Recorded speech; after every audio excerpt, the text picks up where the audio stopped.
Welcome to episode 79 of the Driving Forward podcast. It's Thursday, April 24th. Whether you're joining us live or listening on one of our 18 platforms, including Reese Across America Radio, where we broadcast every Tuesday evening from 7 to 8 p.m. Central Time, we appreciate your support.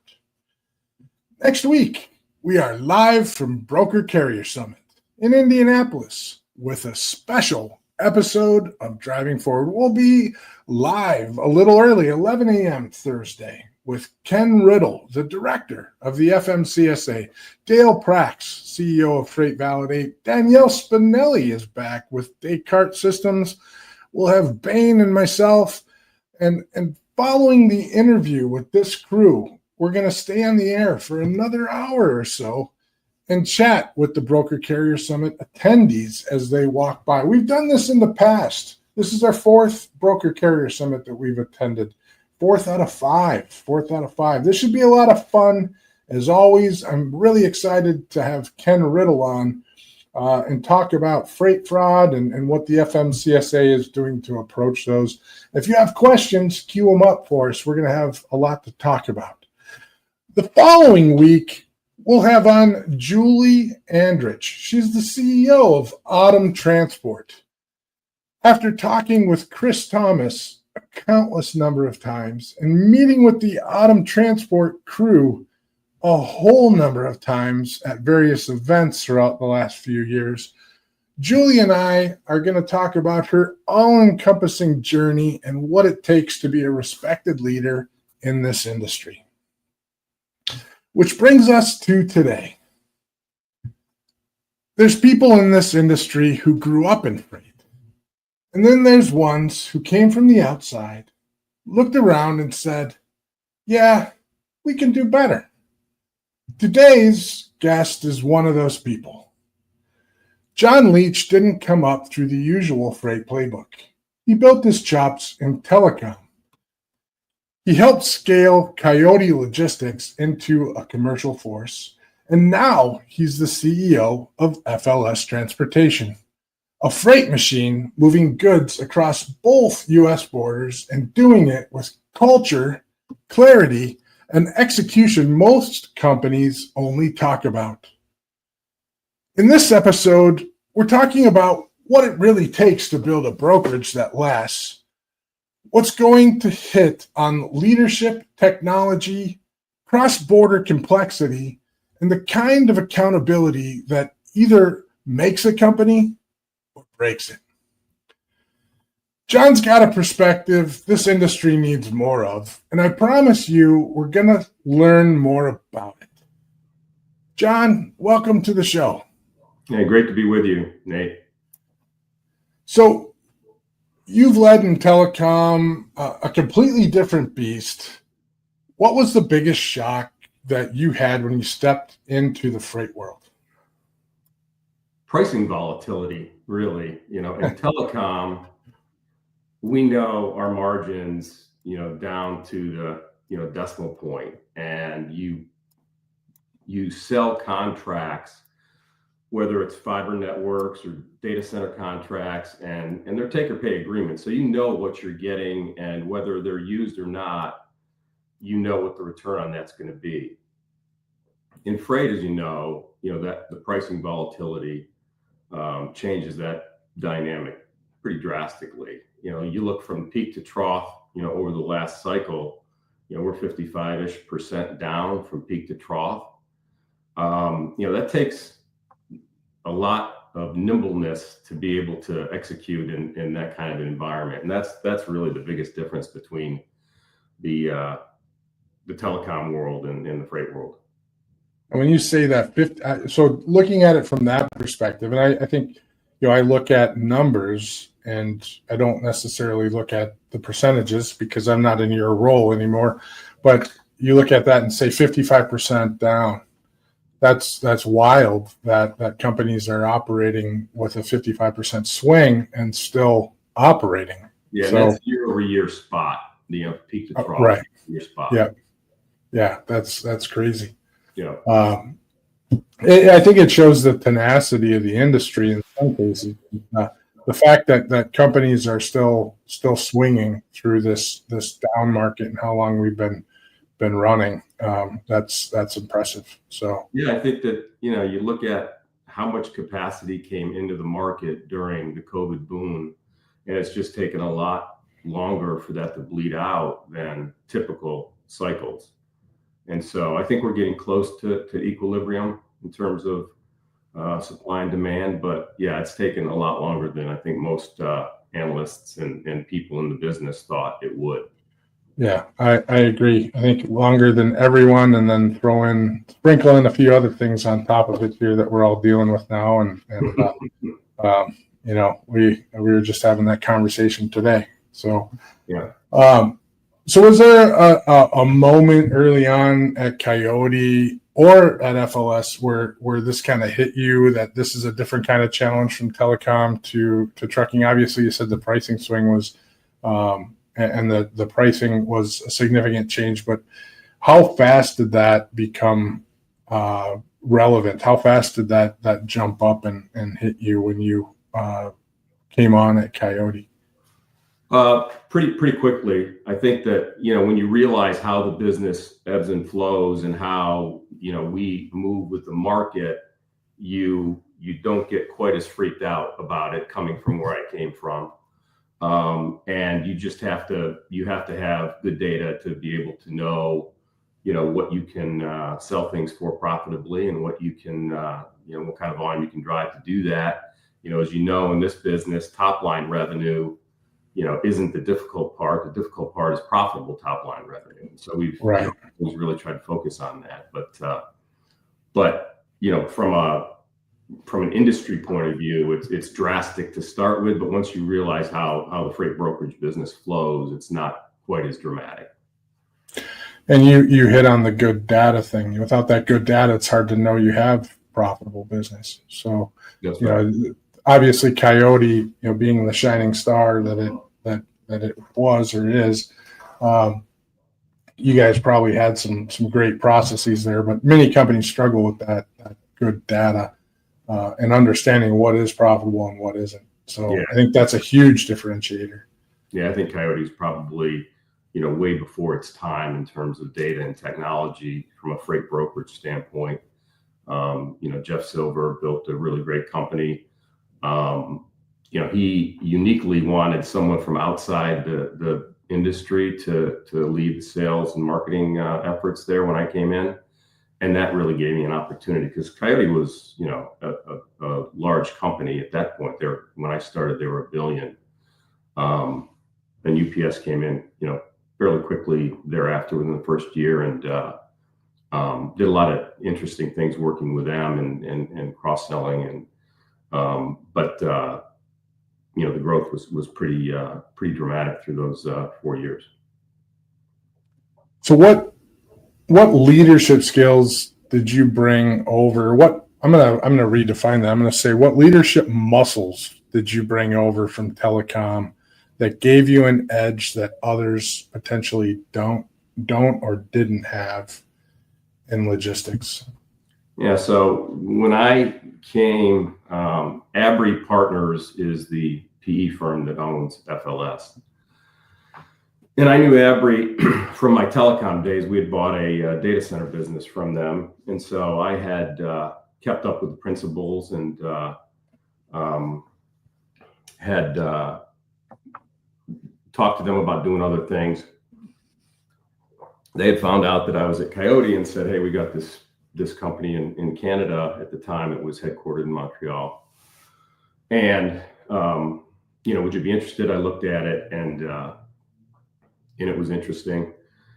But they really wanted to take it from where it was. The founders had built a really nice company, but they wanted to take it from where it was to grow it into what it is today, which is a $550-600 million brokerage that does pretty significant business throughout the Canada's, North America, US. And so 40% of our business today is cross-border, 30 Canada, close to 10 Mexico, and the rest domestic US. But we had to do a couple of things. They wanted to do M&A, Then we needed to redo the tech that existed and then build out the executive team to really build a structure that would be able to, you'd be able to base a 500 million plus business on. And so we did that. We've done 3 acquisitions. We did one in the first year. COVID kind of put us on our heels for a while in terms of any M&A, and then we did a couple of small ones here in the last 2 years, and they've all worked out really well. But we changed out the tech, and we realized, quickly we weren't going to be a technology company. We were going to be a freight brokerage that had really good tech that we could be able to serve our, really strong Fortune 500 base as well as our small to medium sized base. I think we've done that. Our IT team has done a really nice job of developing the tech that we have, so we can do some proprietary things, but we can also plug in all the other tools that we need to be able to deliver the service at a very high level.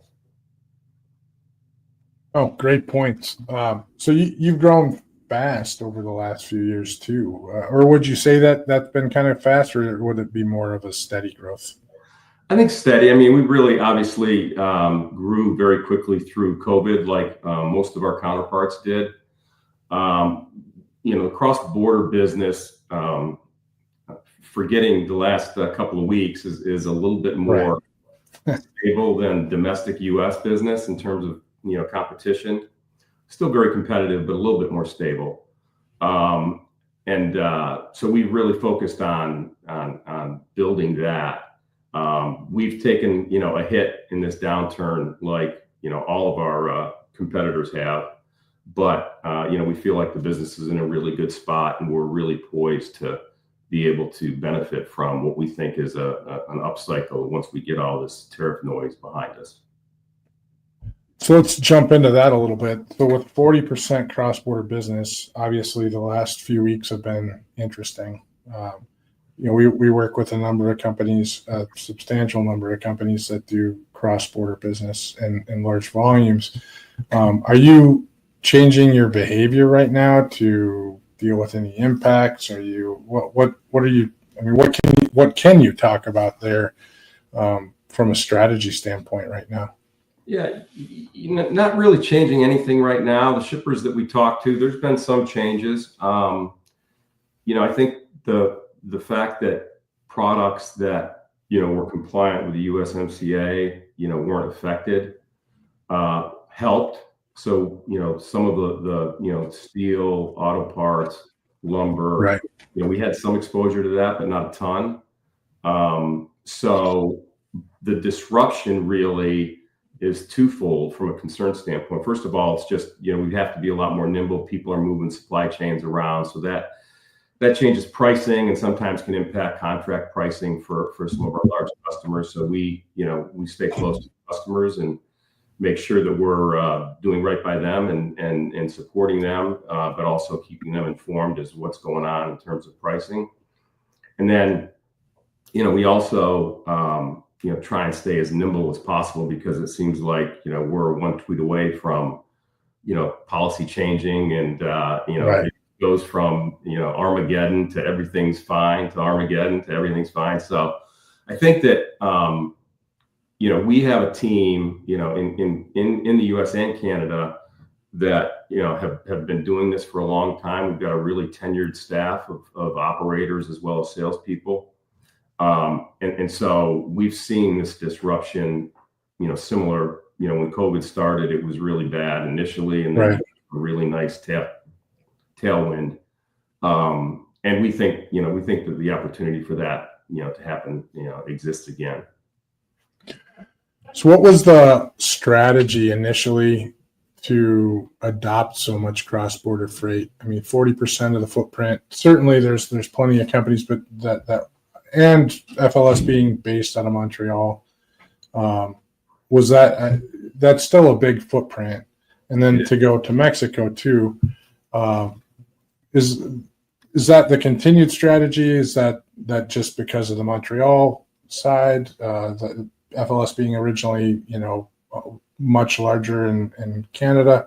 What was the initial plan, and Yeah, how was that built out?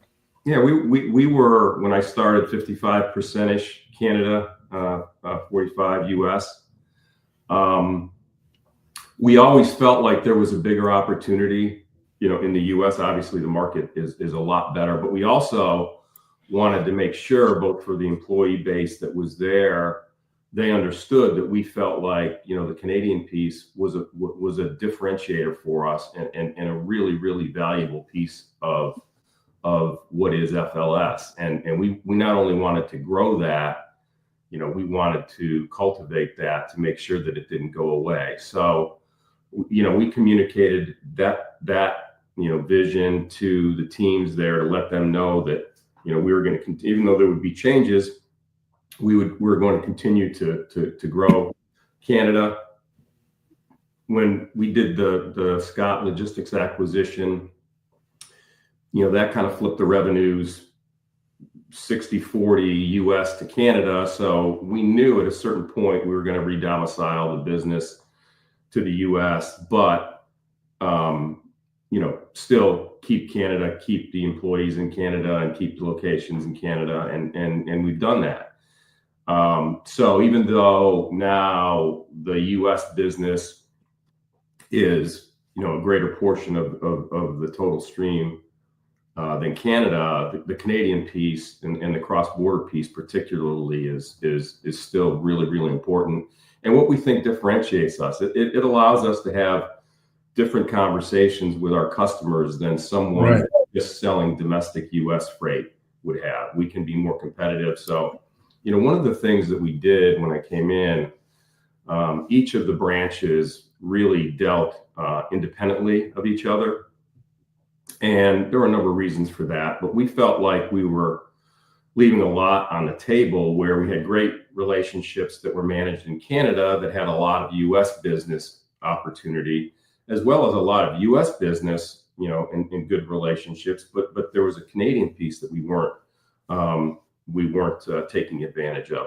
So we really, over the course of the last 3 or 4 years, had broken down those walls, gotten people to collaborate.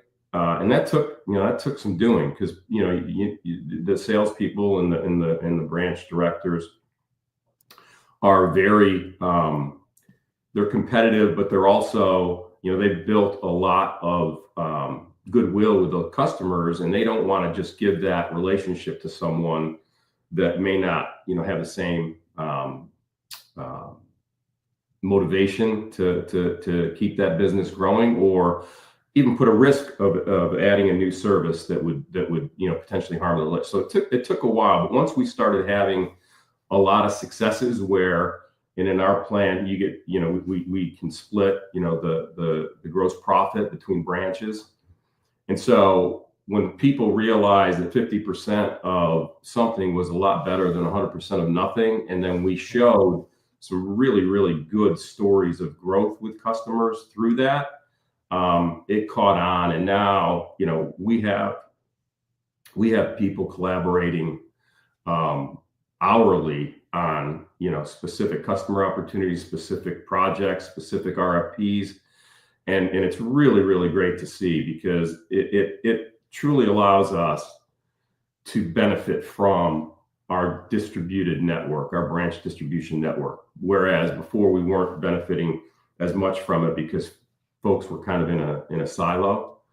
But now, we've got, significant relationships in both US, Canada, and now Mexico that, we've grown because we brought in expertise in either a different mode that existed in a branch that they didn't know about, or, some pricing expertise that folks could move. But it's been really, really great to see, and it's something that we talk a lot about. No, knowing the FLS story as well as I do, and I've been involved in some fashion with FLS for a very, very long time, so going way, way back. So I kind of to scratch this one a little bit further, the culture of FLS has changed a lot over the last few years. And you can see this on social media. You see this when you interact with the teams of FLS. What's some things that you had done, or you or your team had done, and you kind of called this out from the sales team side, and I would say one of them was definitely, make the U.S. and Canada interact more together.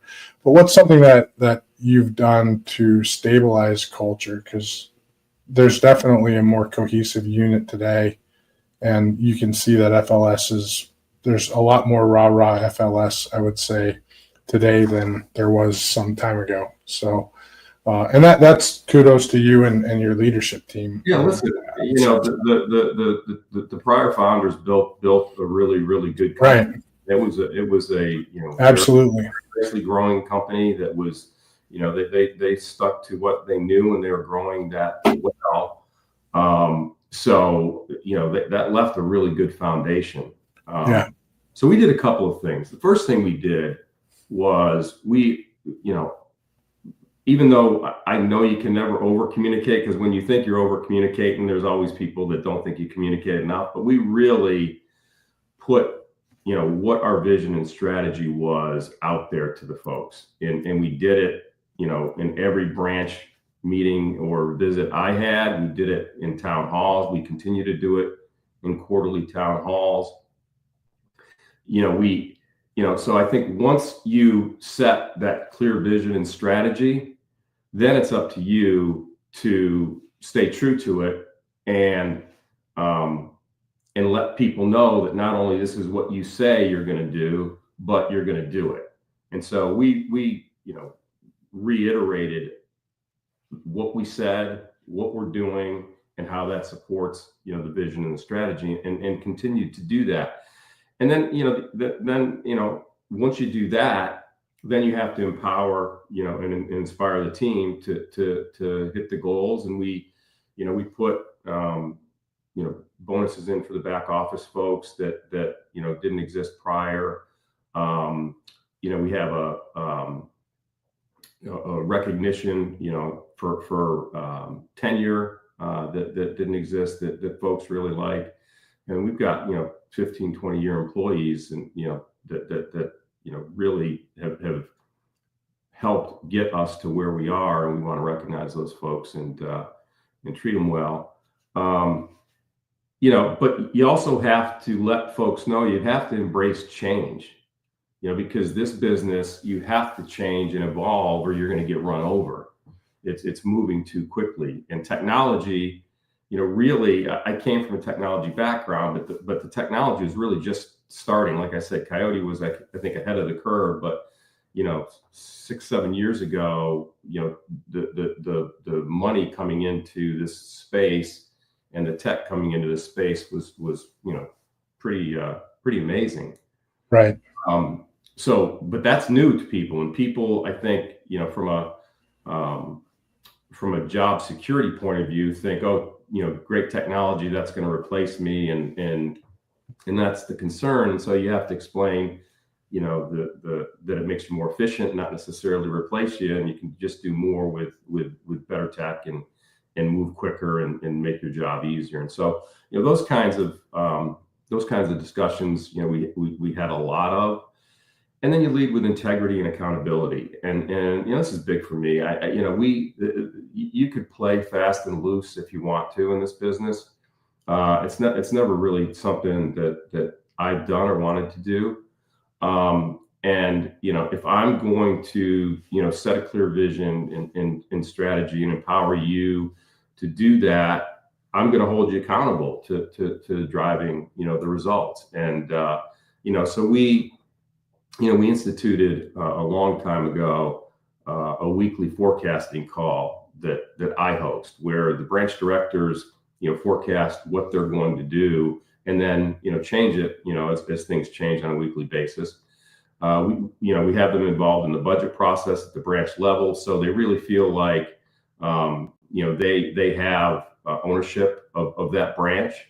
And they get paid to drive the results of that branch. But the weekly forecast call that I still host, the first 6 months, if we got within 25% of what folks forecasted, that would have been a good deal. because they just had never done it before, and you need Sure.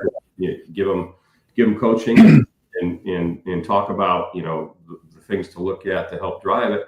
Now, Nate, we get, we're within 1.5% to 2% of the forecast on a monthly basis, which is just great to see, because it pushed the branch directors and the salespeople down into the business to make sure they understood what was going on, from a purely numbers driven standpoint. And that's volume plus price equals X. And it was thought of a little bit more loosely prior to that. So I really enjoy that. I still host those calls most weeks, and learn a lot in doing it. I mean, that's a perfect example. I say that frequently. Paint the target and start working towards the target and improve your metrics as you go. You can't, anyone listening, set the target and start working towards it. You're not going to be perfect in the beginning. And I write a ton about integrity. That is a baseline in this industry. A lot of people speak about it, and they say that they're leading with integrity or living their life with integrity. But, to actually take the action and do it is a whole nother thing. It's hard. It's hard to, and everybody makes mistakes, but that being said, you can fix it with integrity too. So you can make that mistake and come out of it with integrity. But I respect that, 25% off and shore it up from there. Take your best effort. Let's get that baseline and fix it from there. So and we didn't leave them, in the wind either. And then what you see happening, and we did this in telecom all the time, but what you see happening is now there's a competitive juice that starts flowing between the branches. Right. Here.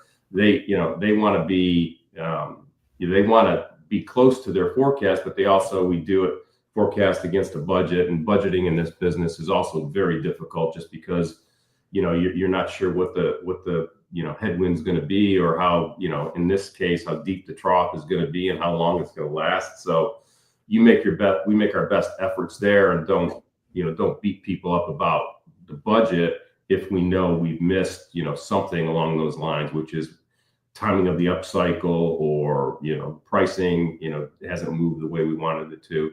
But, the competitiveness amongst the branches is really fun to see, because we have some good conversations on those calls. Sure, absolutely, and creating that internal gamification of it, and having everybody bat it back and forth. So if someone tours a FLS facility today, what would they notice about the way your people operate? Anything differentiating that they would call out after walking through? I think they would, they'd see a very collaborative group of people.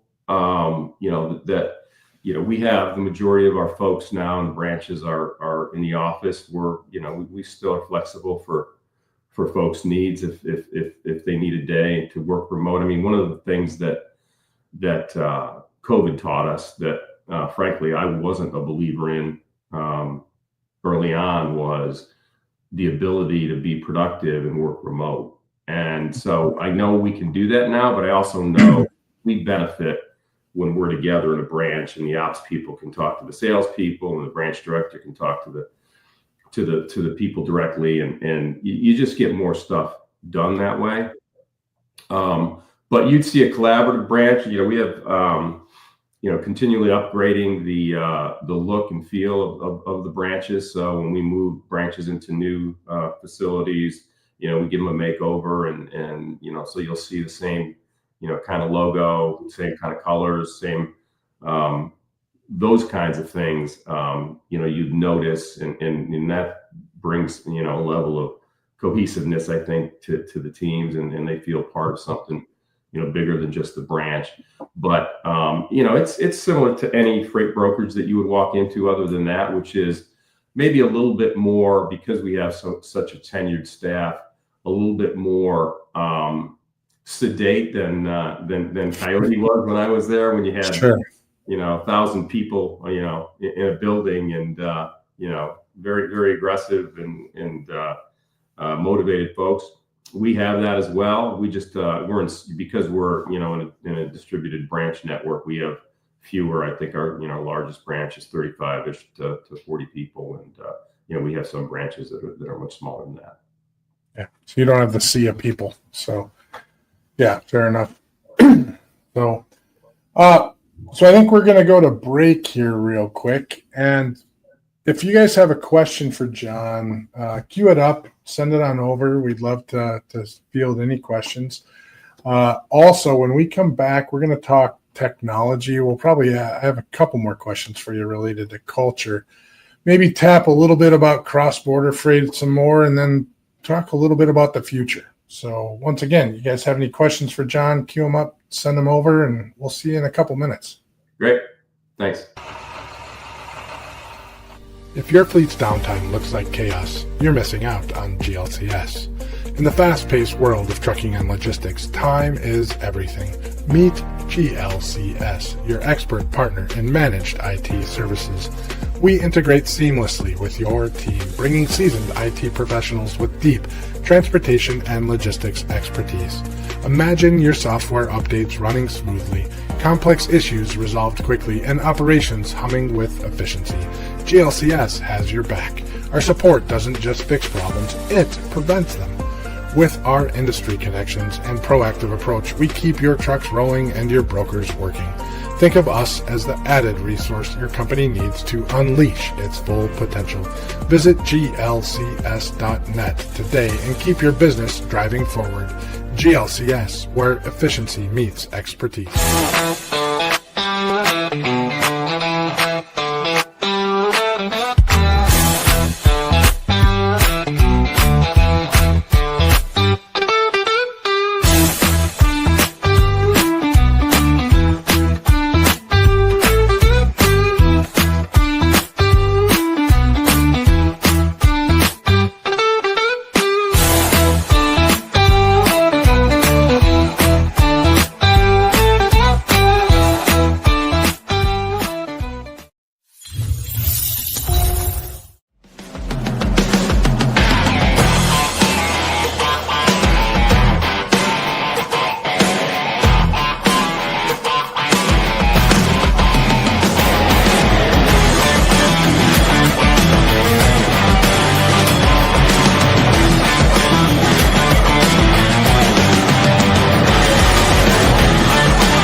And we are back.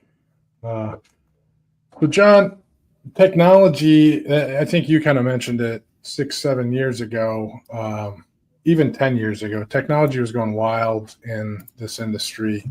Still is going wild to some extent, but it's maybe slowing down a little bit.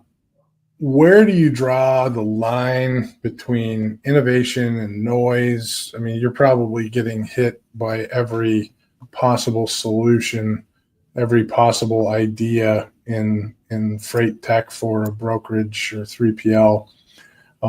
So where do you kind of draw that line between viable solution and just noise, and how do you guys manage that?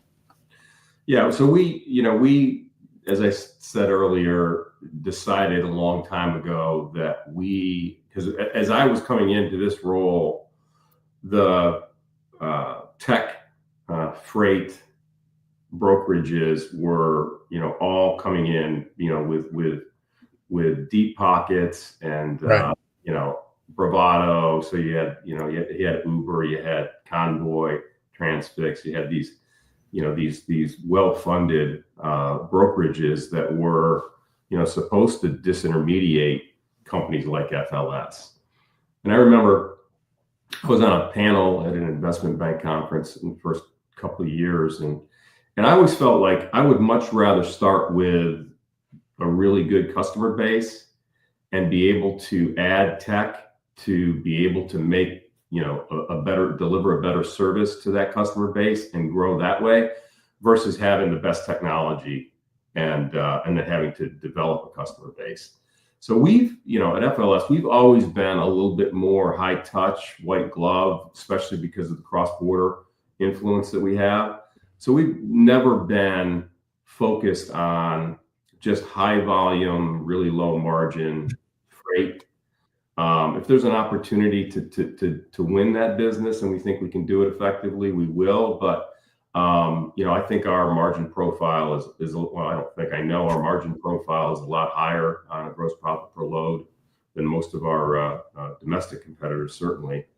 And I think, but from a technology standpoint, we just didn't ever feel like, great tech was going to take away the good things that FLS did. So, but what we knew was we needed to upgrade our technology and be able to have a platform where you could input newer things that came along that made sense. And so, we've done a really nice job, I think, in having a platform that we can develop ourselves. We've got a great developer that works his buns off to deliver a lot of great stuff for us.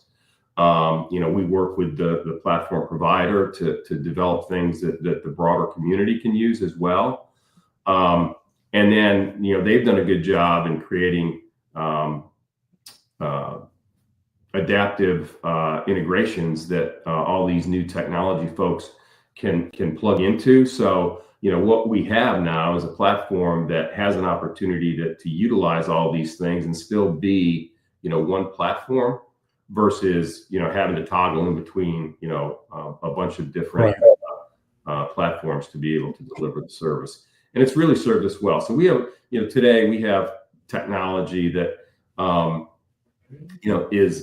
allows us to deliver things a lot more efficiently, allows us to communicate a lot more efficiently between the branches, and really deliver service with all the things, all the visibility requirements that our customers require, delivering it on time and quickly. But we're constantly looking at ways to improve that delivery as well. So we talk to folks all the time about new technology that we think can enhance what we're doing, but we feel really good about the platform that we have, and we've been able to integrate 3 companies onto it. So that's another thing that we've done that telecom taught me, is that when you do M&A, it's much better to take the time to integrate it versus running 3 or 4 different standalone businesses, because you never get the full benefit of the acquisition if you don't. And so we've integrated all 3 that we've done, and they've been 3 very different size businesses and 3 very different types of businesses. So it's been served us well. That's great news, and that we call them assimilations, but those assimilations are important. We have organizations that we work with that just leave them sit and many times let them operate, and so certainly pulling them into your organization to benefit is advisable. I mean, why, unless they're a golden goose, the economies of scale that you benefit from are valuable. So we did get a question from Ray Lampkins. What's the smartest way for a small logistics company to stay independent but still tie into a larger network or group for long-term sustainability and growth? So you have an answer for that one? That's a good question, right? That's a very good question. I think that you have to, as a small player in this environment, really manage your resources well. It's easy to chase top line revenue and then have that flip on you to try and grab growth. I think it's a better strategy as a small provider to figure out what you do well and maximize the opportunities that you have to do that, to really build a long-standing and viable foundation. And then, this industry is growing, save the last downturn, but the industry as a whole is growing, faster than GDP. So that volume is going to be there, and the growth is going to be there as a small player to become larger. But I think it's easy to try and diffuse yourself by trying to be everything for everyone. And I would tell the smaller folks out there to really focus on what they do well and be as good as you can be at that. And either a larger provider will learn of you and potentially bring you into in a formal way, as we've done with some of the smaller folks that we've bought from an acquisition standpoint. But if not, will have built a sound foundation of business that that will sustain through the ups and downs of this environment, which as I said earlier, are pretty dramatic. I was just speaking with someone the other day about that, a smaller brokerage, smaller truck line, about staying in niche until those opportunities present themselves. If you're niche and or boutique, you name the term, eventually, this is a marathon, not a sprint. You can sprint if you want, if you're bootstrapped, go ahead and sprint if those opportunities appear. But that slow roll, that marathon, and being careful and keeping yourself sustainable, I think, is important. You can. This is a dangerous industry to take too much risk, and if you stay boutique, and eventually the opportunity comes across that's big, and you can make that move, that's wonderful. But that might take 10 years. That might take 12 years. So, or the opportunity, like you said, John, comes up where there's a larger player that takes notice and likes your niche business, which still may be of significance when you look at it. You may have a niche business, still may be 40 people. Sure. It may be that's still fairly significant. So, Mm-hmm. We have another question.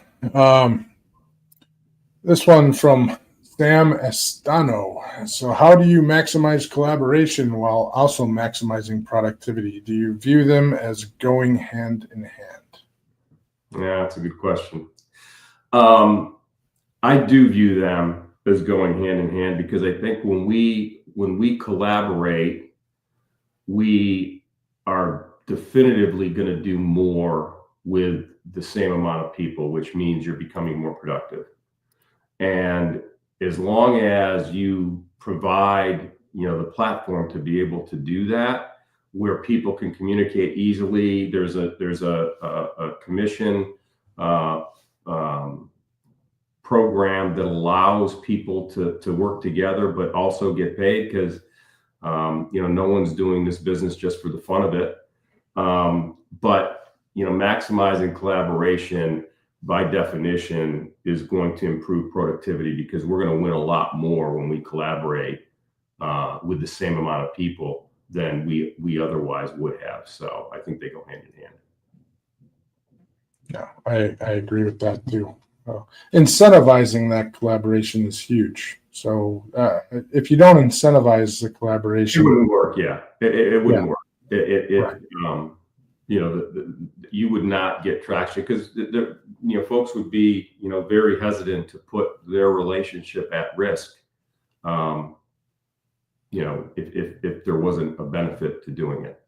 Right, especially in that particular role. That other roles in the industry may work accordingly, but in this particular role, in this particular business, I agree completely. Let's slide back to border crossing a little bit. What's something that companies misunderstand about running freight into Mexico or Canada? There's, you get a lot of U.S. based carriers that think that they understand it, but they probably don't. So when I say that, maybe something comes to mind to you. What would that be? Well, they're two very different borders. The Canada border has really done a nice job digitizing a lot of the process in moving freight. Mexico has not. So there's a lot more moving parts on the Mexico side that have to be managed, and it doesn't move as quickly as we would like. And so I think that's the first thing, and we're still learning that. I mean, Mexico is a quickly growing part of our business, but it's still, small relative to Canada and small relative to the U.S. But we're in the middle of establishing a presence in Mexico, which we think is important if we really want to be taken seriously as a player down there. But the two environments, are just very, very different. And the fact that we have, a loyal carrier base, in Canada that will come to the U.S. because, there's an opportunity to get backhaul to go back versus trying to get, your U.S. carriers up there and whether or not there'll be a backhaul or not, I think is, one of the challenges from a domestic provider standpoint in building that business. So, we feel like we have a nice leg up on having those relationships that we've had for, some respects decades with the carrier community and continue to give them consistent freight and pay well. And that's the way we built the business and will continue to.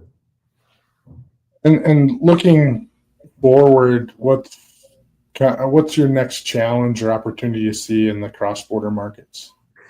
Well, it depends on the next tweet, I think. Fair enough. I suppose I could have predicted that answer. Yeah, I think that listen, the backdrop right now, the macro backdrop is, China shipments, ocean shipments are down 30% right now. I think Hapag-Lloyd just came out and said that. They're more coming from Vietnam and Thailand, but that kind of dramatic reduction is going to impact, freight moving across the United States and Canada. How long does that last? Is really the big question. My concern has always been not that we would be able to move with the markets and we've proven an ability to do that over time, but it's really the self-inflicted wound that would be creating a recession when there wasn't a need to do that. And I don't think all of the numbers suggest that that's not close to happening right now, but if this prolongs, I think there's a potential for that. And if that happens, then that just slows the demand for goods across the United States and Canada, and that wouldn't be good for anybody. So that's my biggest concern right now. But I think the rhetoric has already slowed, I think, out of Washington. I think that there's significant motivation for specifically U.S. and China to come to some kind of agreement where we can get this behind us. But the economic backdrop today is decent, and it's going to take a little bit of a shot based on the last couple of weeks. But if it can remain decent, then I think we have a really good opportunity to have a nice second half of the year.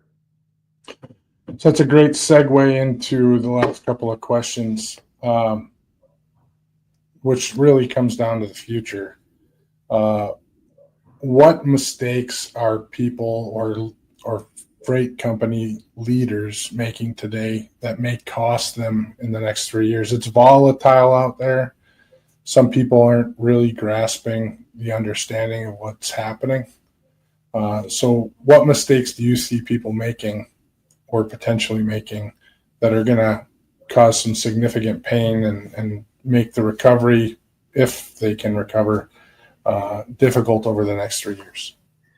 Well, I think it starts with your pricing methodology, in the RFP cycle, depending on your size, larger folks do more, smaller folks may do less, but making sure you hedge that effectively so you don't get caught on the wrong side of the price moving the way, in a dramatic way that you don't think it will. I'm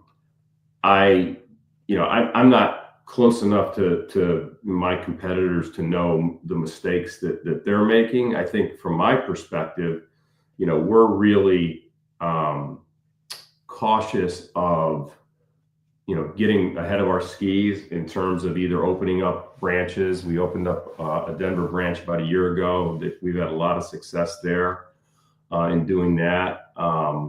We've done 2 small acquisitions that, in a really, downturned environment that we feel really, really good about.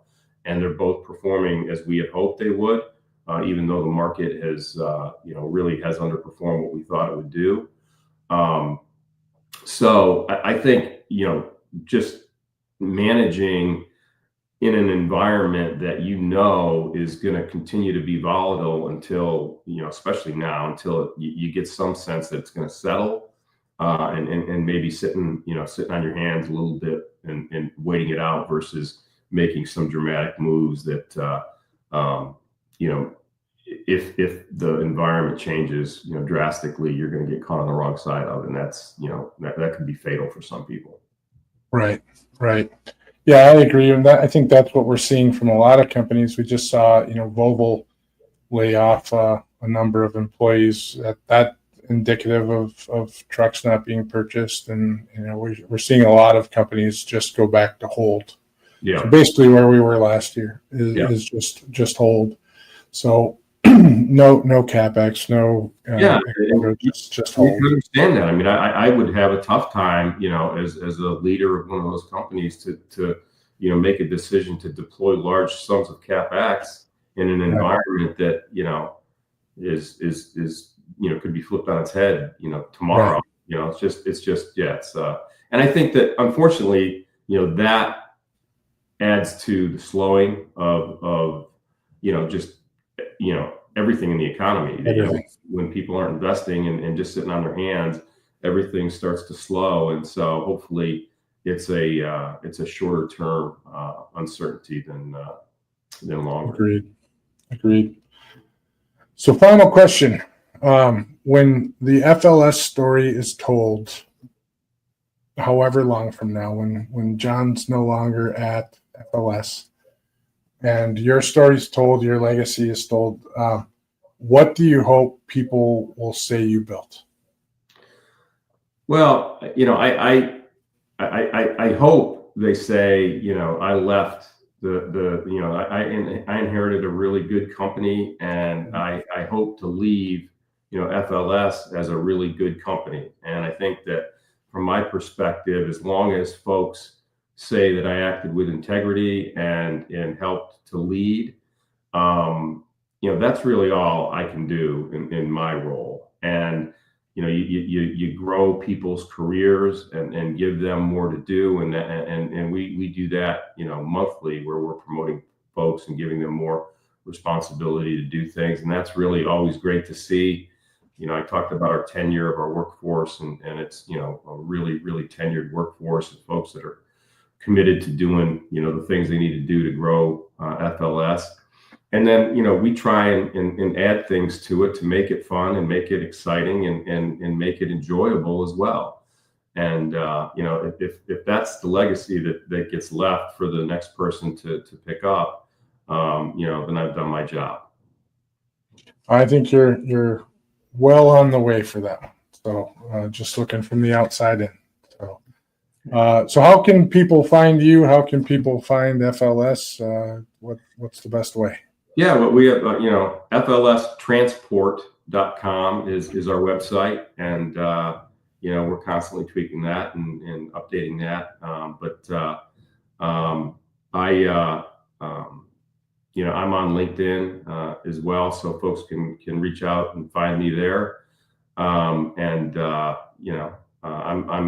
at some of the conferences and shows, and if folks have seen it and want to, I've always had in our business a very open door policy, and folks from all different levels can walk into my office and ask a question or say hello, and that doesn't always happen at my level. Sure. I think it kind of breaks down walls and lets people know that I put my pants on one leg at a time, just like they do. So yeah, no, I hear you. So, well, John, this has been great. I appreciate your time today. Anytime you need anything, feel free to reach out to me as well. My door is open anytime. So, it's great to be with you, Nate. I really appreciate the opportunity. Yeah, absolutely. Look forward to chatting to you sometime soon. All right, great. All right. Conversations like this remind me why I started the podcast in the first place. Because behind the freight lanes, the border crossings, and the endless chase for efficiency, there's people building something real.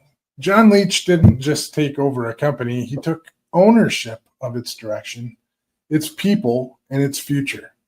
And in an industry full of noise, that kind of clarity and leadership stands out.